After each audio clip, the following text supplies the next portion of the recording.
Bonjour, bonjour, il pleut, il fait sombre, il fait nuit, il fait froid. Je vais quand même vous faire une vidéo aujourd'hui, mine de rien, sur les must-have qui viennent d'être annoncés par Panini. Donc ils ont fait une vidéo. Alors déjà on va commencer par une alerte enlèvement, on n'a aucune nouvelle d'Emile. Pourtant, ça aurait été l'occasion de mettre Emile en avant et de présenter les prochaines sorties must-have avec Emile qui explique un peu comme moi je vais le faire aujourd'hui. Enfin, moi, dans toute la liste qu'ils ont annoncée, il y a quand même beaucoup de choses que je n'ai pas. Donc, je vais vous montrer 2-3 bricoles, mais. Et donc, Emile, on n'a plus de nouvelles. Voilà. Où est-ce qu'il est, Emile? Je sais pas. Donc, ils nous ont juste fait une vidéo rapide, en plus, qui montre juste la couverture, quelques pages, et boum, on passe au suivant. Sur les 6 premiers mois de la collection Must-Have en 2023. Donc, on va revenir un petit peu là-dessus. En commençant par le 18 janvier, donc au moment où j'enregistre cette vidéo, ce sera demain. Enfin là, non, moi j'enregistre le dimanche, mais la vidéo sera mise en ligne le 17. Donc le 18 janvier, c'est donc le mercredi. Le lendemain, pour Hulk gris à 19 balles, je le prends. Alors 19 balles, ça fait un peu chier. Mais la dernière fois qu'il était dispo, c'était dans un Marvel Icons avec d'autres séries faites par Jeff Lobb et Tim Sale, vu que ce sont Jeff Lobb et Tim Sale qui les ont fait. Il y avait Daredevil jaune que j'ai déjà. Il y avait. C'était quoi le deuxième? Captain America? Je sais plus. Je sais plus. Enfin bref, les autres je les ai. Non, c'était Spider-Man Blue. Et je l'ai. Et le seul que j'avais pas dans ce Marvel Icon, c'était Hulk gris. Donc ben voilà, Hulk gris, très bien. 19 balles, je vais le prendre le 18 janvier, en même temps que New Mutants, la saga de l'ours démon, par Chris Claremont et Bill Sienkiewicz. Pareil, un récit qui a été multi-édité. Celui-ci sera à 16 balles. Les Marvel Must-Have, c'est toujours entre 16. Avant, c'était 15. 16 et 19 euros.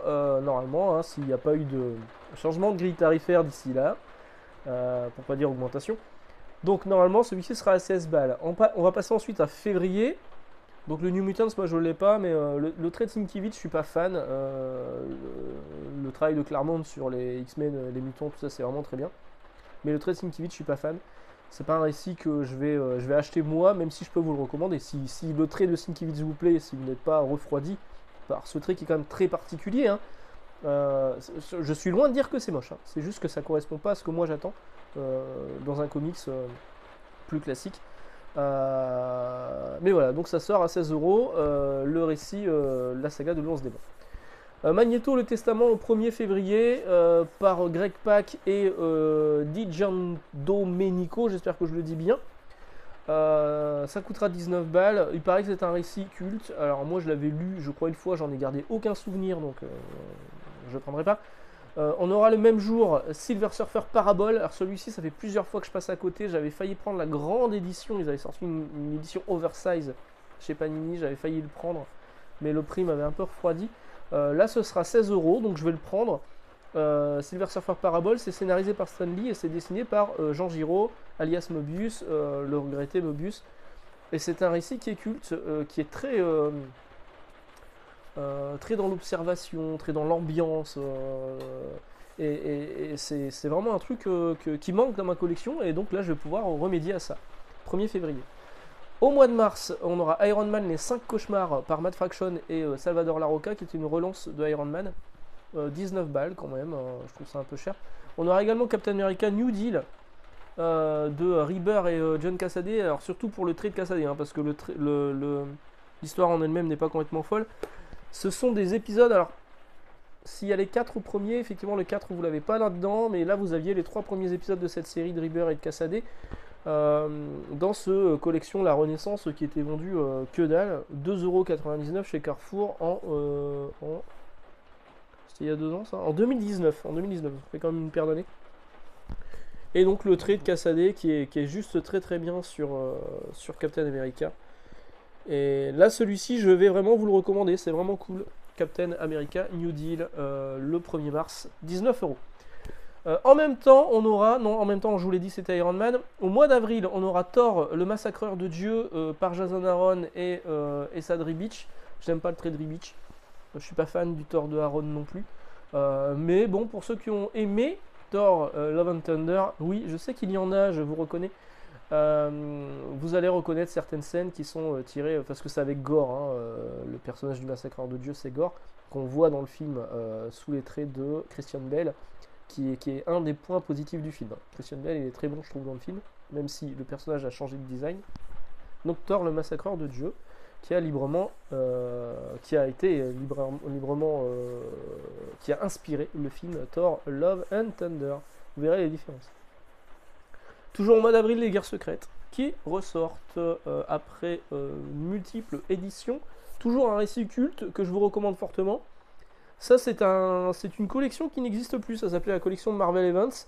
Ça proposait des récits cultes à prix pas trop dégueulasse dans une belle édition. Cette collection n'existe plus. C'était une belle idée de la part de Panini. Et c'est une idée qui a été mise à la poubelle, un peu comme les Marvel Icons. Donc la guerre secrète, un récit que je vous recommande fortement. C'était ressorti, je crois, en couverture souple il y a peu. Donc là, ça sort dans la collection Marvel Must Have. Le prix, je ne l'ai pas encore, mais je pense que ce sera plus 19 balles que 16 euros. Recommandé, hein. Première apparition du costume noir de Spider-Man, donc plus ou moins la première apparition de Venom sous sa forme de symbiotique. La chose qui va quitter les 4 Fantastiques et être remplacée par She-Hulk à la suite de cet événement. Bref, c'est vraiment un récit culte, c'est vintage, mais c'est vraiment bien. Au mois de mai, Guardians of the Galaxy Héritage par Dan Abnett et Andy Lanning. Au dessin, on aura Paul Pelletier. Ne vous fiez pas à la couverture, je la trouve vraiment pas très très jolie. Pour le coup, l'intérieur c'est plus sympa, c'est du Paul Pelletier. Pas non plus complètement exceptionnel, hein. Un récit qui est plutôt pas mal, et c'est la première apparition des Gardiens de la Galaxie sous la forme qu'on les connaît nous au MCU, avec Star-Lord, Drax, etc. etc. Au mois de mai également, on aura donc Hulk Futur Imparfait, et ça c'est cool. Moi j'ai la version qui était sortie en 100% Marvel il y a très très longtemps, que j'avais payé 54 francs. C'est vraiment très très peu. Ce Hulk Futur Imparfait, vous le trouvez également dans l'intégrale Hulk de quelle année ? De 92. C'est à l'intérieur de l'intégrale Hulk 1992 qui est toujours disponible. Mais si vous ne vouliez pas les épisodes Hulk, pauvre fou, prenez-les. Ceux de Peter David sont exceptionnels.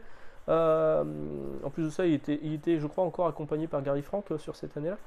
Il me semble. Je parle sous le contrôle des rubriques de G. Si je dis une connerie, évidemment, il le dira en commentaire. Donc Hulk Futur Imparfait était disponible dans l'intégrale 1992. Ils le sortent de l'intégrale 1992 pour le proposer en récit standalone. C'est pas une mauvaise idée, c'est un très bon récit, je vous le recommande fortement, donc ça sort au mois de mai. Au mois de juin, donc les deux derniers titres annoncés par Panini, Spider-Man Noir par David Hein et Fabrice Sapolsky au scénario, au dessin on a Di Giandomenico, qui signe déjà Magneto le Testament, là, qui sortira au mois de février. Pas pour moi. Pas pour moi. Je crois même pas l'avoir lu. Il me semble que je l'ai juste pris. Je l'ai feuilleté. J'ai dit j'aime pas le dessin, j'aime pas l'idée, je prends pas. Donc ça, moi je le prendrai pas. En tout cas, c'est sûr. L'autre titre à sortir au mois de juin, le dernier annoncé, c'est Deadpool Suicide Kings. Est-ce qu'ils vont laisser le titre en anglais? Je sais pas. Par Mike Benson, Adam Glass et Carlo Barberi au dessin. Carlo Barberi, qui est un auteur qui avait été découvert sur une recherche de nouveaux talents dans le Feu, le magazine Wizard américain.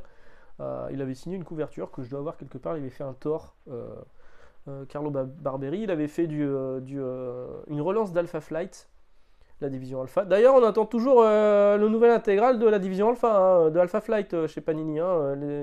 Ils ont sorti 2 intégrales. Le run de Burn, il n'est pas terminé. Où est la suite? Il n'y a aucune annonce pour l'instant. Voilà. C'était pas dans les derniers Panini Big News. Casse les noix un petit peu. Mais bon, ils ont dû savoir que ça me plaisait, que c'était un des rares trucs que j'achetais chez eux, donc du coup ils veulent me punir peut-être, je sais pas. Donc Carlo Barberi, Deadpool Suicide Kings, décidément je vais y arriver. Deadpool, c'est rare que ça me fasse rire. Donc je ferai l'impasse également. Donc, qu'est-ce que je retiens moi sur tous ces must-have qui sont annoncés? Le Hulk gris, le Silver Surfer Parabole, le Captain America New Deal, je l'ai déjà mais je le recommande, Guerre secrète, Hulk Futur Imparfait, et c'est à peu près tout. Et si jamais vous avez des nouvelles des 1000, n'hésitez pas à m'en donner, je m'inquiète un petit peu. Je vous souhaite une excellente journée, d'excellentes lectures, et on se retrouve très bientôt. Ciao!